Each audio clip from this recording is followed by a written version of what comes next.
Indian approach to personality. स्वभाव सांस्कृतिक शब्द है जिसका प्रयोग व्यक्ति की यूनिक और स्टेबल कैरेक्टरिस्टिक्स को रिफ्लेक्ट करने के लिए करते हैं।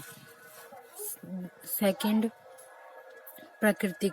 यह शब्द हमने संख्या प्रणाली यानी नंबर सिस्टम से लिया है, जिसका यूज सभी घटनाओं की अंतर्निहित और मनुष्य की अंतर्निहित पर्सन के अंदर के कैरेक्टरिस्टिक्स को दर्शाता है। प्रकृति में 3 गुण हैं। पहला, सत्व, जिसका अर्थ है आत्मज्ञान। राजस का अर्थ है एनर्जी एंड मूवमेंट। तमस यानी का अर्थ है अंधकार या अज्ञान। भगवत गीता गुणों के आधार पर 3 पर्सनैलिटी को संदर्भित करता है, बताता है। पहला, सात्विक। सात्विक यानी जब सत्व गुण संपन्न गुण किसी पर डोमिनेंट होता है तब पर्सन इमोशनली रूप और स्टेबल हो जाता है। अंतर्निहित इच्छा उसकी देखभाल, केयरिंग और गुड हो जाती है, अच्छी हो जाती है। राजसिक, जब राजस गुण किसी पर्सन पे डोमिनेंट होता है तो वह व्यक्ति एक्टिव और इमोशनल हो जाता है। इस गुण के कुछ गुण हैं जैसे उत्साह, रुचि और गतिविधि। तमसिक, जब तमसिक गुण किसी व्यक्ति पर डोमिनेंट हो जाता है, हावी हो जाता है, तब ये लोग आलसी हो जाते हैं, अज्ञानी हो जाते हैं, लेकिन मेहनत करना की इच्छा तमसिक गुण की सकारात्मक पॉजिटिव अभिव्यक्ति होती है।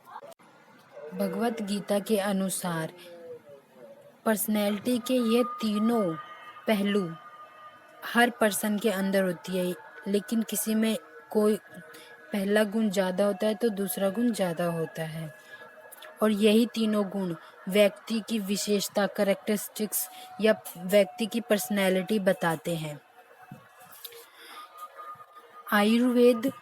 आयुर्वेद में 3 दोष हैं जो पर्सनैलिटी को बताते हैं।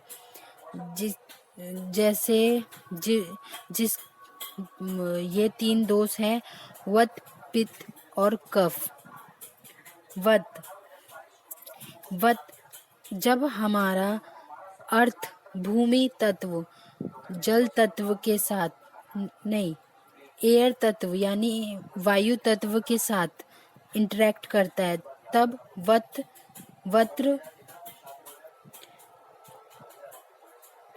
वत्र बनता है। यह लोग दुबले पतले होते हैं, इनकी त्वचा ड्राई होती है, इन्हें कम नींद आती है, यह कभी कम खाते हैं तो कभी ज़्यादा खाते हैं। ये लोग तेज बोलते हैं, चंचल मन वाले होते हैं।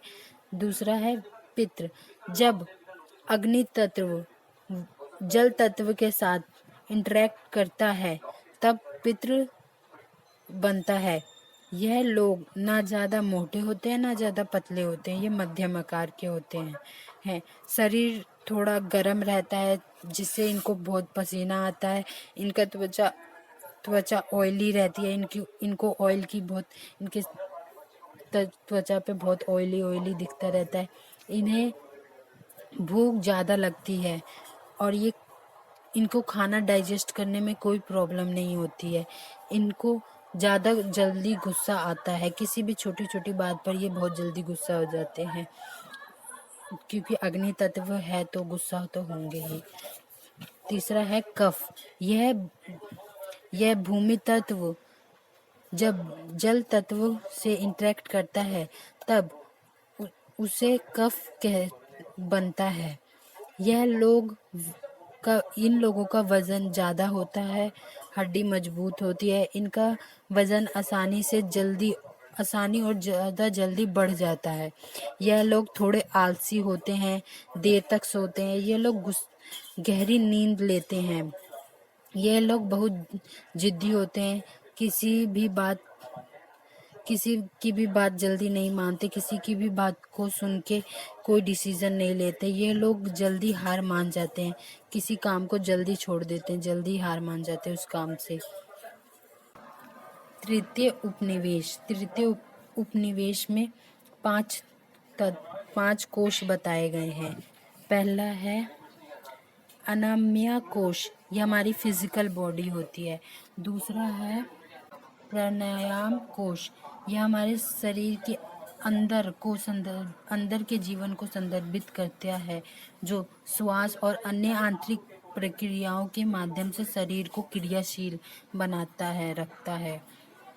मनोमया कोश मन को संदर्भित करता है, जो भी हमारी सुपर सेंसेस इनपुट लेती है उसके आधार पर ये विचारों और भावनाओं को प्रकट करता है या दिखाता है। तीसरा है विनानयमा कोश, यह हमारी बुद्धि या अनुभूति को संदर्भित करता है, जो दुनिया को जानने में हमें मदद करती है। आनंदमय कोश आनंदमय आंतरिक अंतर्मन परत को संदर्भित करता है, जो हमें खुशी, आनंद, ब्लेस प्राप्त करवाती है।